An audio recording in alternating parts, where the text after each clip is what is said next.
Journaling can be transformative. Do you journal? I taught a workshop a couple of weeks ago. It was a 2-session workshop. And one of the women in the workshop, an elderly woman who had just lost her spouse, and going through a rough time. She's in her 80s. And she's a retired teacher. She taught English, I think. So she's not unaccustomed to writing. But she was real shy and didn't really want to talk and seemed a little bit shut down. And it's fine. I checked in with her and she was writing. It's fine. And then I asked people to make a commitment for the week between the 2 sessions, how often they were going to write, 15 minutes at a time, once, twice, 3 times. Everybody made their commitments. And she came back the next week and I asked her if anybody had made any discoveries. This particular journal workshop was called Journaling for Exploration and Self-Discovery. There's many ways to use journals. This was the one way we were looking at. And people were sharing what had happened. And this woman said that she shared that she's dyslexic, which she hadn't shared before.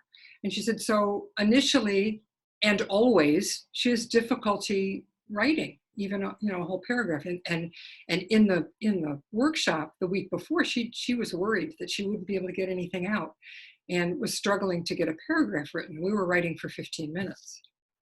And she said, but over the week, she'd gone from not being able to write, more than a couple sentences to writing and writing and writing and writing. And she had this huge grin on her face. And it was like she'd been liberated and transformed. Seriously, it was amazing. It was so awesome. She was so happy. And she'd made discoveries, and there were other things. She'd made notes about what she wanted to continue writing about. And it opened up a door for her. So I wanted to share that story with you because it's just so cool. And nothing that huge may happen to you when you journal, but it might at certain points, maybe not always. So I just want to encourage you to journal, and it doesn't mean you have to do it every day. People, have these rules around things, like you have to write every day, you have to journal every day. No, you don't.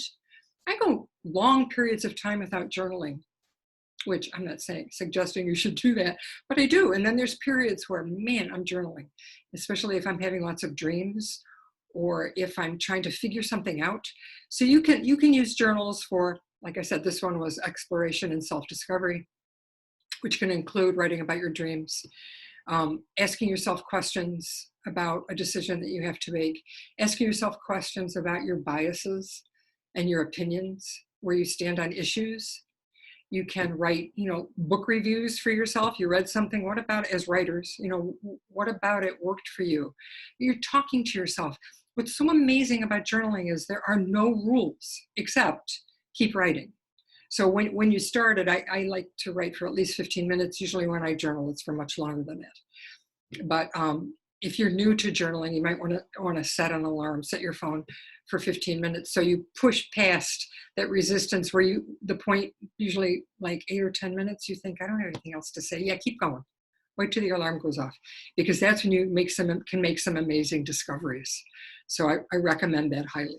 So, you can write about a film you saw. You can write about anything. You can look out your window and write about people walking by. There are no rules. It is so liberating. And you may make some awesome discoveries about yourself and also about your writing. I mean, you can use you can use prompts, right, what you're going to write about, for your characters. Let your characters journal. Give the computer over to one of your characters and see what she writes, see what he writes. So you can, and I said prompt, so you can just sit down and write, free writing for at least 15 minutes. You don't edit, you don't stop and reread, you don't correct, you just write. Or you can make a list of prompts, things you're going to write about. You can write those down on little bits of paper and put them all in a hat or a box or a bag or whatever. And when you don't know what to write about, it's a warm up. You can just reach in and pull one and write about that for 15 minutes. It can be a warm up to your day's writing, or it can be all you write. It's fine. So you might want to try that. Prompts sometimes help move things along. I use prompts in all of my workshops. And I write too, and it's fabulous. I discover something new every time. I love journaling. So I'm going to give you a prompt. Here's the rules.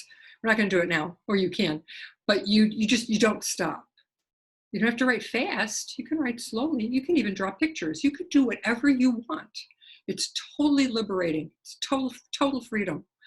And so here's the prompt. I'm going to give you a prompt. And then I don't want you to think about it a really long time. So if you don't think you're going to get to it now, you can either like turn this off and come back.